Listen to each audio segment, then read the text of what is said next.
할렐루야, 복된 주님의 날입니다. 우리 서로에게 인사하시고 축복합니다. 사랑합니다. 기다렸습니다. 성도님의 얼굴 보니까 하나님의 얼굴을 본 것 같습니다. 축복하시고 성도님들의 마음속에 있고 얼굴에 있는 하나님의 형상이 아름답습니다. 축복하시면 좋겠습니다. 감사합니다. 오늘 우리 함께 나눌 말씀은 마태복음 25장 31절에서 46절까지 말씀입니다. 마태복음 25장 31절에서 46절까지 말씀입니다. 제가 가진 신약 성경 45면 46면입니다. 마태복음 25장 31절에서 46절 말씀 찾으신 줄 알고 한 목소리로 함께 합독하겠습니다. 인자가 자기 영광으로 모든 천사와 함께 올 때에 자기 영광의 보좌에 앉으리니 모든 민족을 그 앞에 모으고 각각 구분하기를 양과 염소를 구분하는 것 같이 하여 양은 그 오른편에 염소는 왼편에 두리라. 그때에 임금이 그 오른편에 있는 자들에게 이르시되 내 아버지께 복받을 자들이여 나와 창세로부터 너희를 위하여 예비된 나라를 상속받으라. 내가 줄일 때에 너희가 먹을 것을 주었고 목마를 때에 마시게 하였고 나그네 되었을 때에 영접하였고 헐벗었을 때에 옷을 입혔고 병들었을 때에 돌보았고 옥에 갇혔을 때에 와서 보았느니라. 이에 의인들이 대답하여 이르되 주여 우리가 어느 때에 주께서 줄이신 것을 보고 음식을 대접하였으며 목마르신 것을 보고 마시게 하였나이까? 어느 때가 나그네 되신 것을 보고 영접하였으며 헐벗으신 것을 보고 옷 입혔나이까? 어느 때에 병드신 것이나 옥에 갇히신 것을 보고 가서 배웠나이까 하니 임금이 대답하여 이르되 내가 진실로 너희에게 이르노니 너희가 여기 내 형제 중에 지극히 작은 자 하나에게 한 것이 곧 내게 한 것이니라 하시고 또 왼편에 있는 자들에게 이르시되 저주를 받을 자들아 낙도나 마귀와 그 사자들을 위하여 예비된 영원한 불에 들어가라.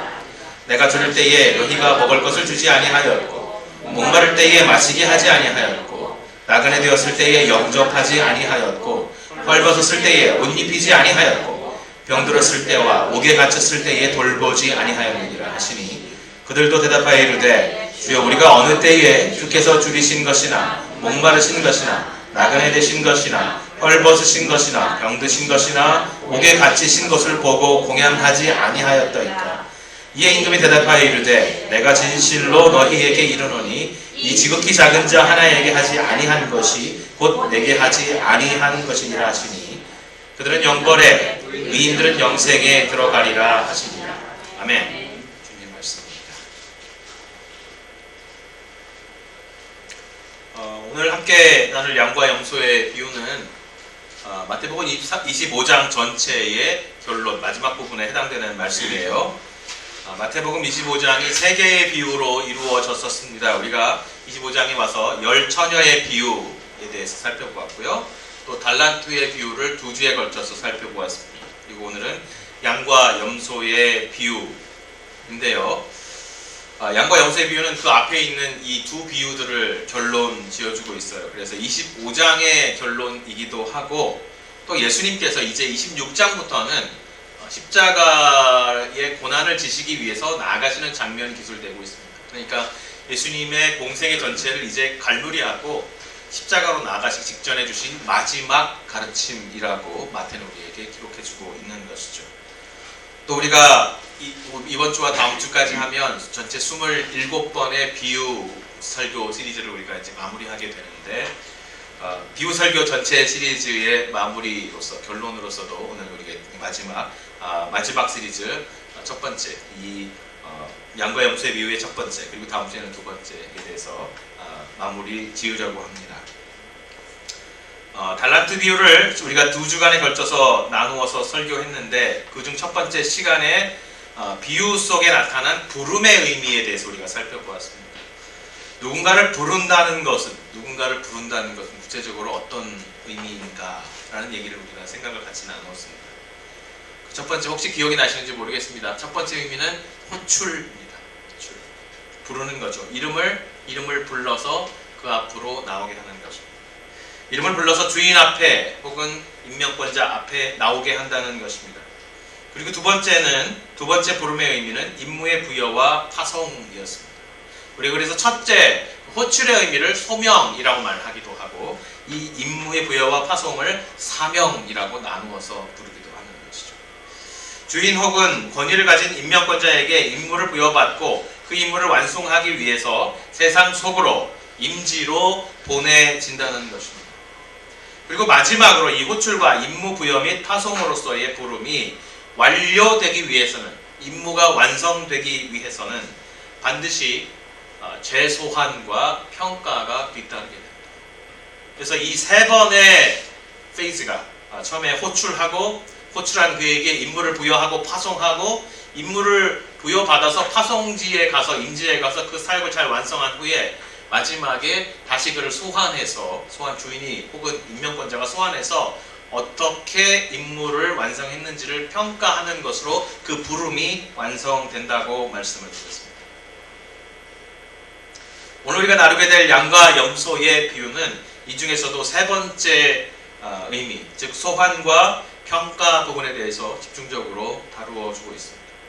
소환과 평가 혹은 소환과 분리, 평가가 분리로 나타나고 있어요. 분리.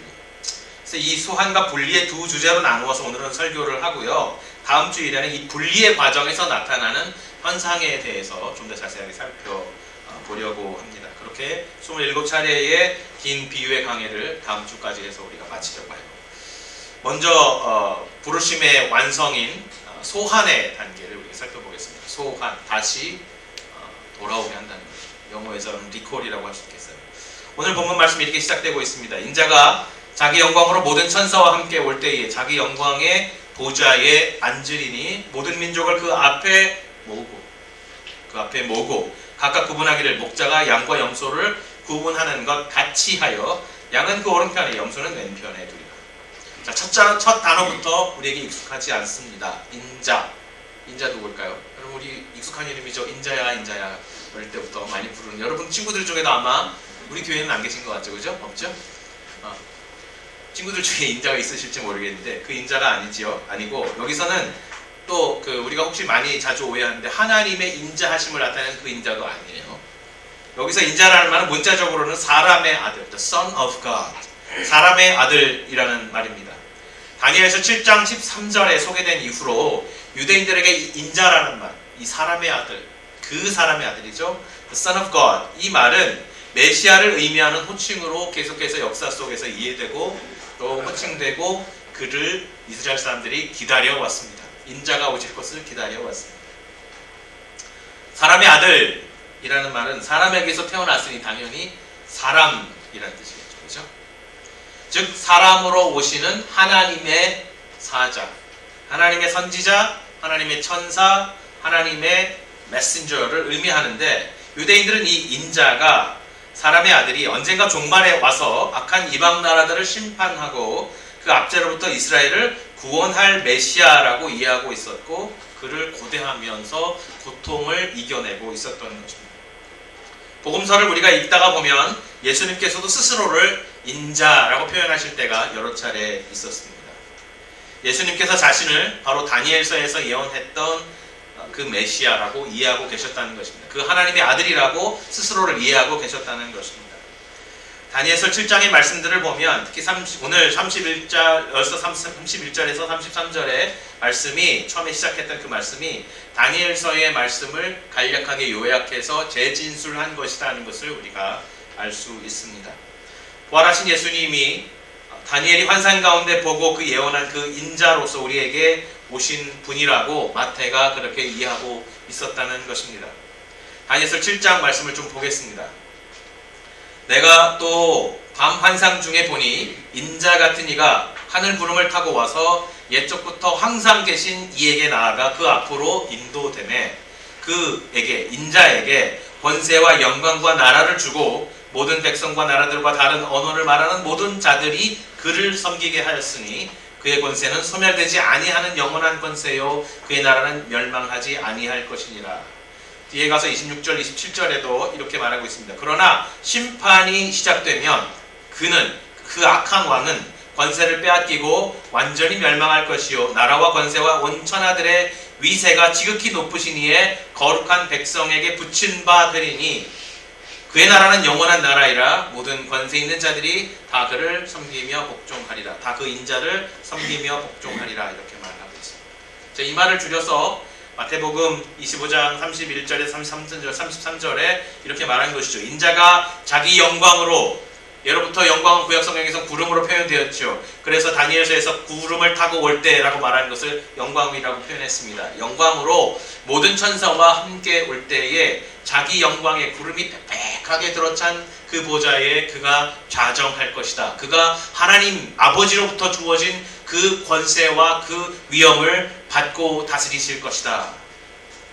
모든 민족을 그리고 그 앞에 모으고 각각 구분할 것이다.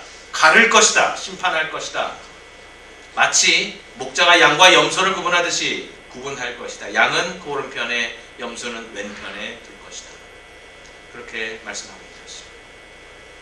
우리가 지금까지 강의했던 많은 비유의 메시지 속에 특별히 우리가 자주 들었던 메시지가 뭐냐면 제자로의 부르심, 제자의 삶으로의 부르심이었는데, 그 제자로 부르신 예수님께서 이제 십자가의 고난을 당하시고 죽으시고 장사되셨다가 다시 부활해서 돌아오시면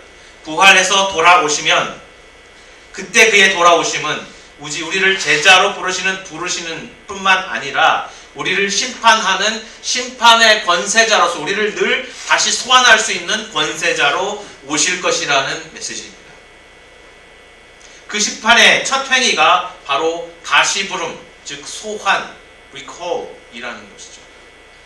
실제로 이 비유에 말씀드린 것처럼 이 비유의 말씀이 25장을 마무리한 후에는 26절부터 예수님께서는 이제 십자가의 고난으로 향해서 걸어가시는 모습을 우리에게 보여주고 있어요. 그런 의미에서 이 비유가 말해주고 있는 것은 예수께서 이제 너희를 향하신 제자로서의 부르심은 공생에서는 마무리하셨다. 더 이상은 제자로 부르지 아니하시고 이제 십자가를 지고 부활해서 죽으시고 장사되셨다가 부활해서 돌아오시면 그는 우리를 제자로 부르시는 주님이실 뿐만 아니라 우리를 언제나 심판하실 수 있는 심판자로서 다시 부르시는, 다시 소환하시는 주님으로 우리에게 다시 오실 것이다. 그렇게 말하고 있는 거죠. 그렇게 강력한 메시지를 우리에게 던지고 있는 것이죠. 그러니까 아직 그가 제자로 부르실 때 응답하라 라고 말하고 있는 것입니다. 고린도후서 6장 1절에서 2절에 그래서 바울은 이렇게 말하고 있습니다. 우리가 하나님과 함께 일하는 자로서 너희를 권하노니 하나님의 은혜를 헛되이 받지 말라. 이르시되 내가 은혜 베풀 때에 너에게 듣고 구원의 날에 너를 도왔다 하셨으니 보라 지금은 은혜 받을 만한 때요 보라 지금은 구원의 날이로다. 그가 언제나 늘 제자로 우리를 부르시는 것이 아니고 그가 언제나 너에게 자비를 베푸시는 것이 아니다. 때가 오면 그가 심판의 보좌에 자정하시면 그는 우리를 다시 부르실 텐데 그것은 제자로의 부르심이 아니라 제자와 제자가 아닌 자로 나누심의 소환의 부르심이 될 것이다. 그러므로 아직 은혜를 받을 만한 때요 구원을 받을 만한 때인 지금 주님 앞에 나와 회개하고 그의 제자가 되라 라고 외치고 있는 것이죠. 일단 그가 마지막 심판의 때에 강림하셔서 심판의 보좌에 앉으시면 그렇게 모든 백성을 그에게 소환하시면 이제 그 부르심은 제자의 부르심이 아니라 심판을 위한 무서운 소환의 부르심이, 가름의 부르심이 된다. 그때는 더 이상 제자로 부르시지 않고 제자가 된 자와 제자가 아닌 자를 가르셔서 돌이킬 수 없는 분리를 하실 것이다 라고 말씀하는 것입니다. 오늘 비유는 이 소환 다음에 이어지는 판가름을 분리의 이미지로 묘사해주고 있습니다. 분리. 양과 염소의 구분으로 묘사해주고 있죠. 목자가 자신의 양과 염소를 구분하는 그 판가름, 그 가름, 분리로의 묘사인데 모든 민족을 그 앞에 모으고 각각 구분하기를 목자가 양과 염소를 구분하는 것 같이 하여 양은 그 오른편에 염소는 왼편에 두리라 이렇게 말씀하시는 거죠. 자, 목축의 현장에서 양과 염소를 구분하는 것은 유대인들에게 너무 자연스럽고 당연하고 항상 그들의 삶에서 일어나는 삶의 한 부분이었습니다. 당시 유대인들이 목축을 할 때 낮에는 짐승들을 적당한 거리 안에 풀어놓고 방목하고 풀을 뜯게 합니다. 그때는 양과 염소를 따로 구분하지 않습니다. 어떤 분들은 양은 온순하고 염소는 들이받는 성격이 있어서 따로 분리해 놓아야 된다고 하는데 실제로 고증을 해보면 그렇진 않았던 것 같아요. 성경에 보면 실제로 양도 온순한 짐승으로 묘사되고 염소도 하나님께 제사를 드리기 합당한 제물로 드려지기도 하고요. 또 때로는 양도 아주 미련하고 말을 듣지 않는 짐승이고 염소도 그렇게 묘사되고 있습니다. 그래서 굳이 양의 어떤 특징 때문에, 염소의 어떤 특징 때문에 양은 오른쪽에, 양은 의로운 쪽에, 염소는 뭐 악한 쪽에 놓는다는 의미는 아닌 것 같습니다. 그렇게 목축을 할 때에, 방목을 할 때 서로 이제 섞어서 놓게 되는데, 그런데 이제 해가 지면, 유대 지역은 사막 지역이기 때문에 해가 지면 온도가 급하게 떨어지고 아주 추위에 이제 시달리게 되는데, 특히 염소 같은 경우에는 양보다 온도에 아주 추위에 민감하다고 그랬습니다. 그래서 다 방목을 한 후에 해가 지게 되면 다시 불러들일 때 양은 양의 우리로, 염소는 조금 더 따뜻한 실내에 있는 우리로 안으로 보내주어야 그 밤을 안전하게 보낼 수 있다고 해요. 그래서 이런 이 분리의 현상이 목축하는 사람들에게는 매일같이 일어나는 현상이었던 것이죠. 그래서 예수님께서 오셔서 목자가 양과 염소를 가르듯이 가를 것이다 라고 말하는 이 비유를 했을 때 그들이 맞아, 그렇게 가르지, 우리의 삶 속에서 실제로 이렇게 가르고 있지, 실제로 메시아가 마지막에 심판자로 오시면, 인자로 오시면 이렇게 우리를 가를 것이다 라고 이해를 했다는 것입니다.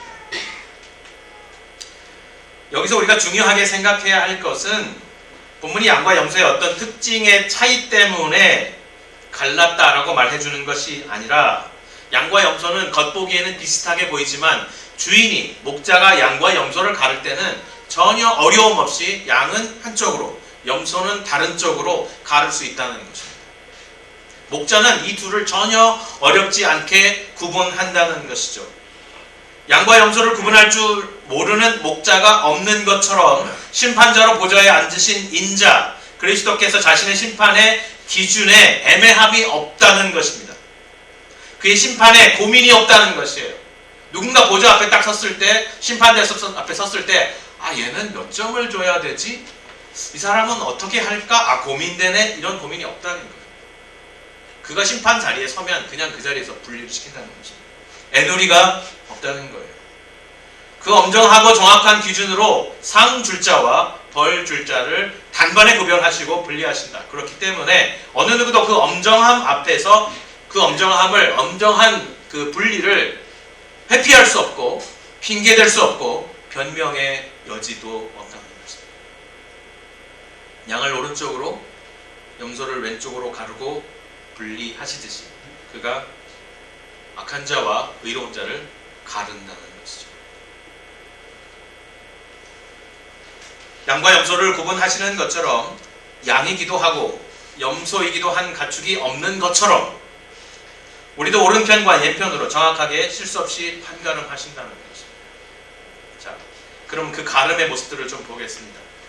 하나님께서, 그리스도께서 인자가 오셔서 오른편에 앉을 자들에게 이렇게 호칭을 사용해서 부르십니다. 내 아버지께 복을 받을 자들. 내 아버지께 복을 받을 자들. 자, 우리 한글 성경에 보면 복을 받을 자들 그래서 미래형으로 표현되어 있는 것처럼 보이지만 실제로는 perfect tense예요. 완료 시제예요. 이미 복을 받은 자들입니다.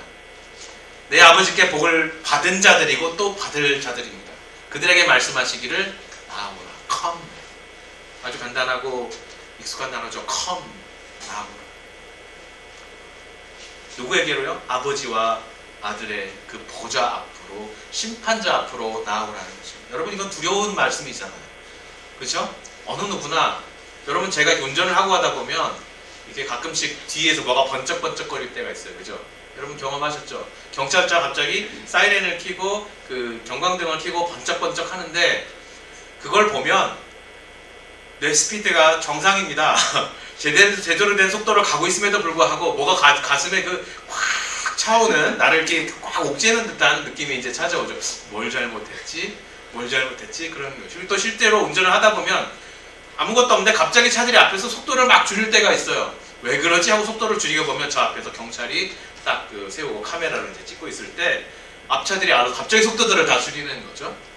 이것처럼 고작 우리에게 40불짜리 혹은 뭐 조금 더 비싼 티켓 하나 줄 수 있는 권위를 가진 사람이 내 앞에 있다는 것만으로 내가 이렇게 옥죄어 드는데, 심판자이신 예수 그리스도께서, 인자하신 그 하나님께서 인자가 우리를 심판하기 위해서 나오라 할 때에, 소환할 때에, 그가 우리를 향해서 오라라고 할 때에 우리가 이걸 기쁨으로 나갈 수 있을까라는 생각을 해보면 두렵고 떨린 마음을 우리가 버릴 수가 없는 거죠. 그런데 그가 우리를 향해서, 그의 제자된 자를 향해서, 아버지께 이미 복 받은 자들을 향해서 오라라고 말씀하신다는 거죠. 그때 우리가 나갈 수 있는 것은 무엇 때문입니까? 예수 그리스도의 공로를 우리가 입었기 때문입니다. 그의 의의 옷을 우리가 입었기 때문이지요. 자, 그리고 나서 뭐라고 말씀하시냐면 오라, 그리고 창세로부터 너희를 위하여 예비된 나라를 상속받으라. 그냥 받으라가 아니라 상속받으라. inherit. 자, 상속이라는 단어 언제 쓰는 것입니까? 아버지가 자기 자녀에게 자기의 것을 물려줄 때 쓰는 단어입니다. 삼위일체 하나님 안으로 들어오라는 것입니다.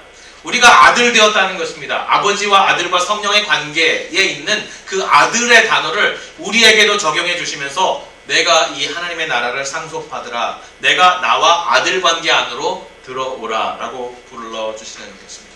어떻게 해요? 맏아들이신, 큰아들이신 그 예수, 인자, 그에게 연합됨으로써 삼위일체 안으로 연합하게 하시는 정말 하나님의 놀라운 사랑이 담긴 단어입니다. 뭐가요? Come, 오라라는 거예요. 여러분, 사랑스러운, 피곤해서 밖에서 일하고 돌아갔는데 문을 딱 열고 들어가면 사랑하는 딸이 막 달려오면서, 사랑하는 아들이 달려오면 좀 요즘엔 좀 부담스러운데, 딸이 달려오면서, 서연이하고 가연이가 달려오면서 아빠 보고 싶었어요 하면서 달려와요. 어떤 때는 그 말이 정말 같기도 하고 그 말이 거짓말 같기도 하지만, 달려오면 마음이 그냥 피곤했던 마음이 싹 내려가는 거죠. 모든 세상에서 살아가면서 경계했던 그 경계가 완전히 내려가면서 싹 달려오죠. 그렇게 오라는 거예요. 아무런 지장 없고 아무런 문제 없는 내 품속으로, 내 안으로 오라라고 말씀하시는 것입니다. 이 오라라는 단어 하나가 그렇게 큰 하나님의 관계, 하나님과 우리의 자녀의 관계를, 언약적인 관계를 보여주시는 거죠. 오라. 여러분, 히브리서에 감격스러운 말씀이 한 구절이 있었는데 혹시 기억나시는지 모르겠습니다. 2장 11절 말씀인데요. 이렇게 말씀해주고 있죠. 거룩하게 하시는 이와 거룩하게 함을 입은 자들이 다 한 근원에서 난지라. 그러므로 형제라 부르시기를 부끄러워하지 아니하시고. 거룩하게 하시는 이와 예수 그리스도 그 인자와 거룩함을 입은 자들이, 아버지께 복을 받아 거룩함을 입은 자들이 다 한 근원에서 난지라. 아버지에게로부터 난지라. 그리스도께서 아버지에게로, 인자가, 성자가 아버지 하나님으로부터, 성부로부터 난 것과 우리가 성부로부터 피조 받은 것은 완전히 다른 거예요. 이거는 종류가 같을 수가 없어요, 여러분. 예수 그리스도가 성자로서 아버지에게로부터 나왔습니다. 그러나 그 나옴은 영원한 나오심이에요. 영원 전부터 동일하게 아버지 안에서 동등하게 나오심이에요.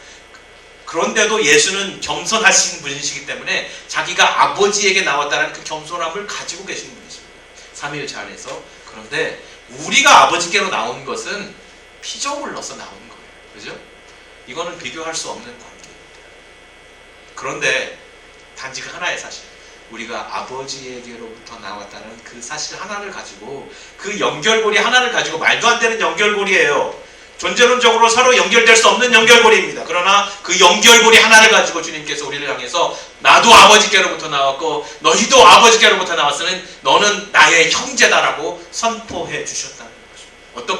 어떻게 선포하셨습니까? 자기를 우리에게 주심으로 선포해 주셨습니다. 거룩하게 하시는 이와 거룩하게 함을 입은 자들이 다 한 근원에서 난지라.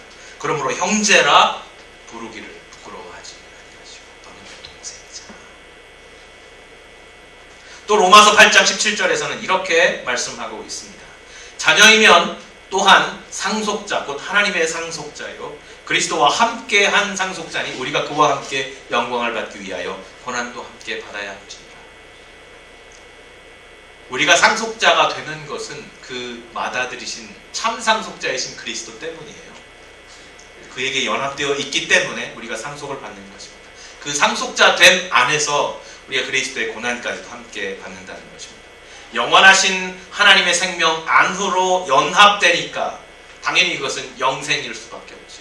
생명의 근원이시고 생명 자체이신 하나님 안으로 우리가 연합되니까 그 하나님의 영원한 본성을 우리가 갖게 되고 그 생명을 갖게 되어서 우리는 영생하게 되는 것입니다. 그것이 하나님의 선물이고 그것이 궁극적인 하나님의 우리를 그에게 연합시키려 하시는 기쁨입니다. 자, 그렇다면 반대로 왼편에 갈 자들에게는 주님께서 어떻게 인자가 어떻게 부르고 있습니까? 호칭이 무엇입니까? 저주를 받은 자들아 라고 부르고 있습니다. 그의 제자가 되지 아니함, 그를 거절함 그 자체로 이것도 역시 퍼펙트 텐스예요. 완료 시제예요. 이미 내가 제자가 되지 않겠습니다. 내가 당신을 따르지 않겠습니다 라고 선언하는 그 순간부터 우리는 하나님으로부터 단절되는 슬픔과 저주 속에 있는 것입니다. 그에게는 주님께서 인자가 어떻게 말하고 있습니까? 하나님의 복을 받은 자들에게는 오라라고 말했다면 이들에게는 거꾸로 말하고 있어요. 나를 떠나서 마귀와 그 사자들을 위하여 예비된 영원한 불에 들어가라. 살펴보세요. 영원한 불이 누구를 위해 준비된 것입니까? 사람을 위해 준비된 것입니까? 아니에요. 마귀와 사자들을 위하여 예비된 영원한 불에 들어가라는 것입니다. 근데 왜 우리를 위해서 예비되지 않은 곳을 왜 우리가 가야 되는 것이죠? 애초에 하나님의 형상으로 지어진 사람에게 예비된 것은 하나님의 영광, 삼위 하나님 안에 있는 생명, 그에게 연합됨이었습니다. 처음부터. 그런데 아담이 하나님이 아닌 사단의 말에 순종했잖아요. 아담과 하와가 사단에게 순종함으로써 그는 자신에게 주어진 자유를 활용해서 오너십 체인지를 한 거예요. 스스로 오너십 체인지를 한 거라고. 자기의 주어진 권리를 사용해서 소유권자를 바꾸어 버리는 것입니다. 여러분 차를 사면 차값을 내가 다 내기 전에 그 리엔이 어디에 잡혀 있습니까? 은행에 잡혀 있죠. 그렇죠? 은행에 잡혀 있어요. 내가 사용하고 내가 주인인 것처럼 사용하지만 내가 운전한 것을 다 지불하기 전에는 그 담보권이 은행에 설정이 되어 있는 것입니다. 사단이 사람의 담보권을 쥔 것입니다. 왜냐하면 그 주권을 우리가 하나님께 드리지 않고 사단에게 주었기 때문입니다. 처음부터 우리의 주권을 가지고 있지 않았어요. 우리가 스스로 우리의 자유를 활용해서 오너십을 체인지해버렸기 때문에 하나님께 순종하도록 지어진 인간이 이것을 포기하고 사단의 말을 들었잖아요. 그렇죠? 그래서 우리가 리엔이 사로잡혀버린 것입니다. 담보권이 빼앗겨 버린 것입니다. 그래서 사단과 마귀와 그 사자를 위하여 예배된 곳에 같이 갈 수밖에 없게 되는 것이죠. 그러므로 그렇게 함으로써 그들은 하나님이 아닌 마귀와 그의 사자들과의 교제 안으로 연합되는 것입니다. 도둑이 오는 것은 도둑질하고 죽이고 멸망시키려는 것뿐이요 내가 온 것은 양으로 생명을 얻게 하고 더 풍성히 얻게 하려는 것이라. 요한복음 10장 10절의 말씀이죠. 도둑이 오는 것은 도둑질하고 죽이고 멸망시키려는 것뿐이요 내가 온 것은 양으로 생명을 얻게 하고 더 풍성히 얻게 하려는 것이라고 말씀하셨는데, 도둑질하는 자, 우리의 담보권을 훔쳐가는 자, 그에게, 그 마귀에게 순종하고 그와 연합하여 마귀에게 예비된 영원한 벌을 함께 받게 된 것입니다. 하나님의 영원한 생명의 연합에서 끊어져 나갔기 때문에 영원히 그것은 영벌일 수밖에 없는 것이죠. 말씀을 짧게 마무리하겠습니다. 이렇게 주님께서 인자로, 심판자로 오시면 그때가 반드시 오는데, 그때는 우리를 제자로 부르시는, 그의 자녀로 부르시는 부르심이 아니라 이제 가름에, 판가름의 분별의 부르심을 하신다고, 그 엄정한 심판을 하신다고. 그 엄정한 심판에는 애누리가 없고 망설임이 없고 애매함이 없다고는 말씀은 우리에게 주고 있는 것입니다. 그런데 우리가 한 가지 마지막으로 살펴볼 것은 뭐냐면, 종말의 아주 독특한 시제 속에 우리가 살아가고 있다는 것이죠. 우리가 살아가고 있는 이 종말이 아주 독특하다는 것, 좀 어려워요. 사실은 이런 종말론을 말하는 종교가 없기 때문에 유대교 안에도 이런 종말론이 없기 때문에 어렵습니다. 우리가 흔히 말하는 이미와 아직이라는 거예요. 예수 그리스도께서 십자가에서 죽으시고 부활하셔서 우리에게 오셨을 때 그는 이미 영광을 입으셨고 이미 영화로우신 분이 되셔서 오셨고 이미 심판자로 오셨어요.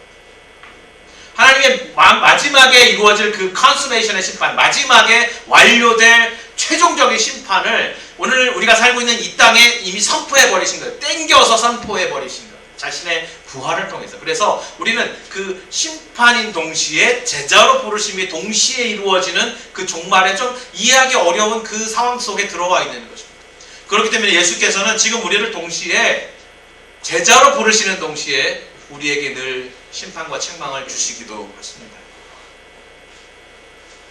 이 부활을 우리가 경험하는 것이죠. 예수 그리스도의 부활 안에 왔다는 것은 그래서 우리가 함께 죽고 함께 살았다는 것입니다.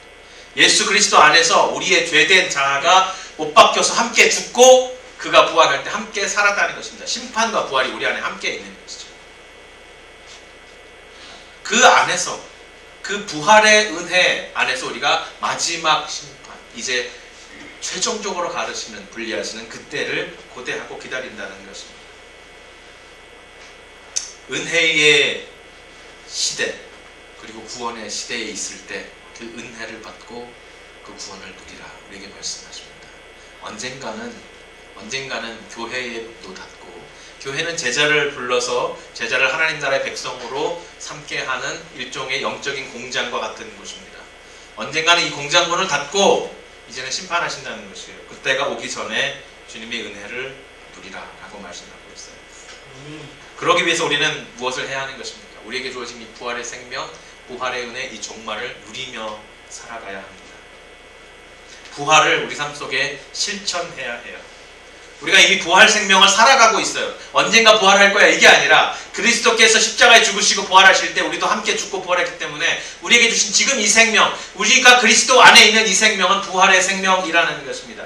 그 부활의 생명을 매일같이 영적으로 새로이 체험하고 실천하며 살아가야 마지막에 오실 주님을 우리가 기다릴 수 있는 것입니다. 그냥 아무런 연결고리 없이 구원받고 중간에 붕 떠있고 마지막에 재림을 기다린다? 우리의 힘으로 그렇지 않아요. 부활의 생명이 우리 안에 매일매일 체험되지 않으면 그 마지막 재림을 우리는 기다릴 수 없습니다.